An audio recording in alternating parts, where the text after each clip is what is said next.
Magandang araw Taguig, narito na ang ating Taguig City Daily Weather Report ngayong Monday, July 17, 2023. Ayon sa Pag-asa, patuloy ang pagmamonitor sa low pressure area na nasa labas ng Philippine Area of Responsibility.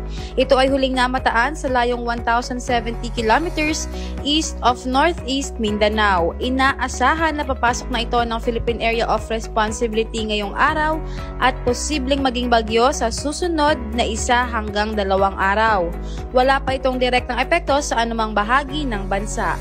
Samantala, ayon naman sa ating tower system, dahil sa epekto ng habagat o southwest monsoon, asahan natin ng maulap hanggang sa makulimlim na kalangitan at mataas na posibilidad ng mga pag-ulan.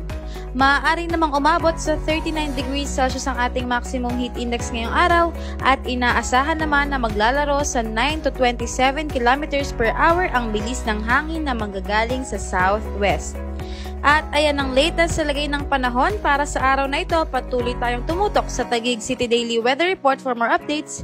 Maging alerto, Taguigenyo. Ako po si Christine Nadano. Maraming salamat at mag-ingat tayong lahat.